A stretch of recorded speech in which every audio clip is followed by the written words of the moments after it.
नमस्कार बंधुरा आमी मिष्टि आज आपनादेर सामने नतून एक रेसिपि निये हाजिर हयेछि धनिया चिकेन। तो चलुन रेसिपिटी देखे नेওয়া যাক। एखाने आछे 1 किलो चिकेन मीडियम पिस करा उइथ बोन और एटाके आमी धुए परिष्कार करे नियेछि। एबार आमी चिकेनेर मध्ये परिमाण मतो नुन दिये दिलाम। एखाने कड़ाइये सर्षेर तेल आमी गरम करे नियेछि और तार मध्ये दिये दिलाम चिकेनेर पिसगुलोके। আমি এখানে সমস্ত চিকেনের পিসগুলোকে দিয়ে দিলাম। গ্যাসের ফ্লেমটা আমি অবশ্যই হাইতে রাখবো আর চিকেনগুলো সব একটু ভেজে নেব। শুধু আমি নুন দিয়েছি, একটু নুন দিয়ে আমি একটু তেলে ভালো করে একটু ভেজে নেব।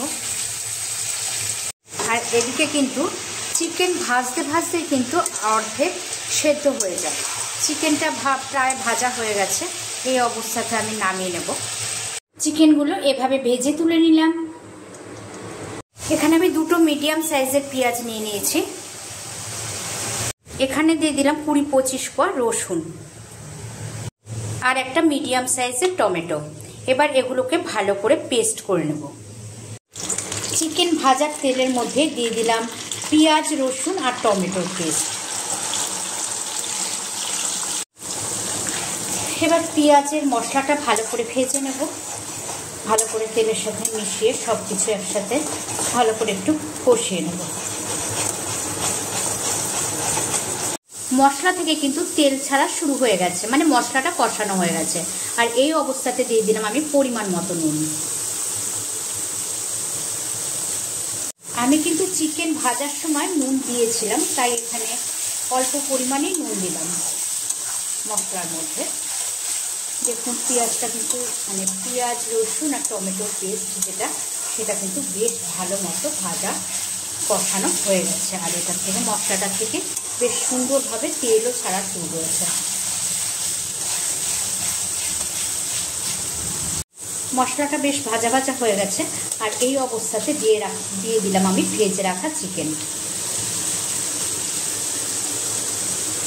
ভেজে রাখা চিকেনগুলো দিয়ে মশলার সাথে আমি বেশ ভালো করে মাখিয়ে নেব।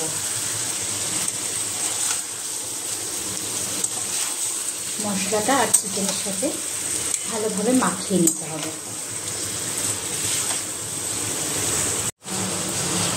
মশলার সাথে চিকেনটা বেশ এক পিঠ হয়ে গেলে আমি বেশ একটু নাড়াচাড়া করে আর এক পিঠটা উল্টে দেব, যেন মশলার সাথে চিকেনটা বেশ ভালোভাবে গায়ে মাখা হয়। চিকেনগুলো আমি একটু উল্টে পাল্টে দেবো। এখানে দিয়ে দিলাম কিছু ধনেপাতা। এখানে আমি দিয়ে দিয়েছি আমাদের স্বাদ মতো কাঁচা লঙ্কা। আপনারা কতটুকু ঝাল খাবেন সে অনুযায়ী লঙ্কাটা দেবেন। আমি এখানে কতগুলো আইসের টুকরো দিয়ে দিলাম। চিকেনের দুই পিঠে মশলাটা বেশ ভালো করে মেশার পরে আমি এখানে ধনেপাতা আর কাঁচা লঙ্কার পেস্টটা দিয়ে দিলাম। এবার সবগুলো একটু নাড়াচাড়া করে একটু মিশিয়ে নেব। সব ধনেপাতা আর কাঁচা লঙ্কার পেস্টের সাথে পুরো চিকেনটা ভালো করে একটু মিশিয়ে নেব।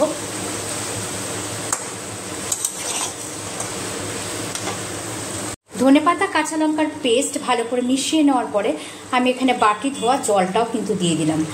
আপনারা কতটুকু গ্রেভি রাখবেন তার উপরে কিন্তু জলটা দেওয়া নির্ভর করছে। আমি সব কিছু আবারও একবার ভালো করে মিশিয়ে নেব।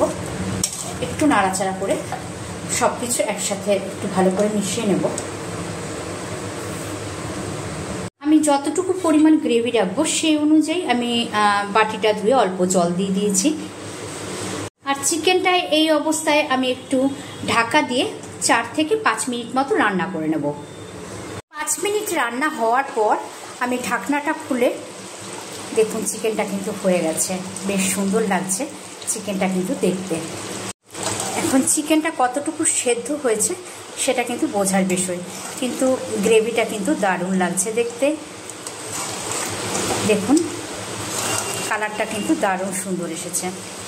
এখন চিকেনটা কিন্তু ঠিকঠাক মতো হয়ে গেছে। এখন আমি ওপর থেকে কটা কাঁচা লঙ্কা দিয়ে দিলাম, কাঁচা পাকা লঙ্কা দিয়ে দিলাম। যদিও কাঁচা লঙ্কা দিয়েছিলাম তবুও যদি কাউর লাগে তার জন্য একটু কাঁচা লঙ্কা দিয়ে দিলাম। আর এই অবস্থাতেই কিন্তু আমি নামিয়ে নেব। তৈরি হয়ে গেছে ধনিয়া চিকেন। দেখুন তো দেখতে কেমন হয়েছে। আমি যেহেতু এখানে ধনেপাতা দিয়েছি, ধনেপাতা বাটা দিয়েছি, তার জন্য এখানে আমি গরম মশলাটা দিলাম না।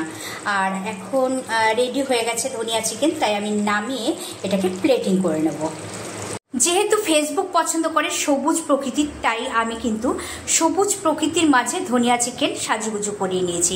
সাজুগুজুটা কেমন হয়েছে অবশ্যই কিন্তু জানাবেন।